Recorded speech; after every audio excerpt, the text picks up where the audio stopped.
All right, so every week on Thursday we do comments for Carl, and I blast a bunch of people who try to make fun of me, and everybody has a good time, or at least I have a good time. But this week we're going to mix it up a little bit. So this weekend I posted a video of me doing some dips, and some guy called me out for taking the train to Half Rep City. Okay, obviously I fired back at him. We went back and forth a little bit. He made a funny video. I mean, life is short, so make sure you spend it arguing with random people on the internet, right? So he actually posted a funny rip of me. So you know what? Like, I try to be a good sport because I don't take things too seriously sometimes. I reposted it, went to his profile. Turns out we actually have more in common than not. And then this weird thing happened.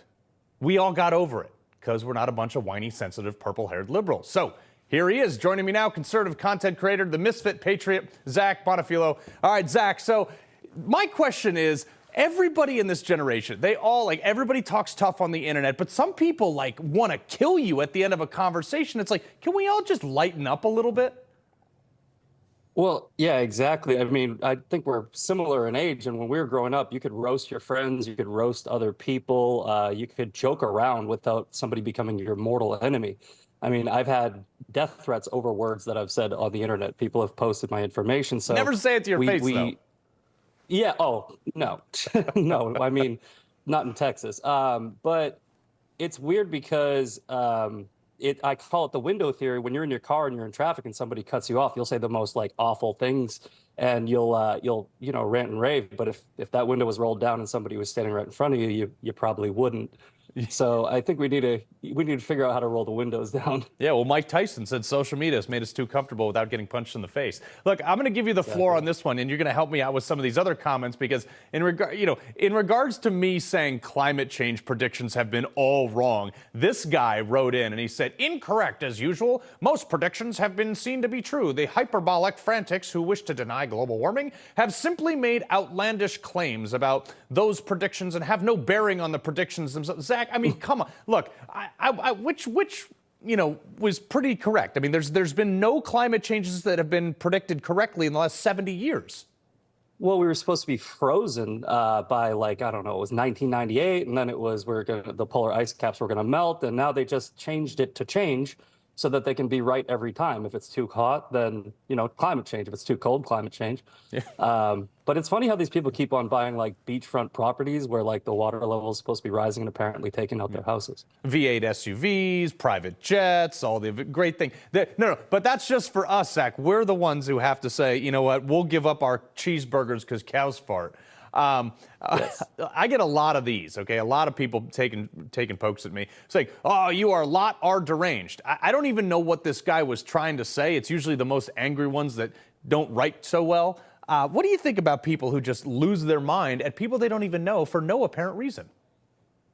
I think a lot of it's projection. I think that a lot of these people have just sort of tried to use the internet as their own, soundboard for screaming out their own insecurities at other people.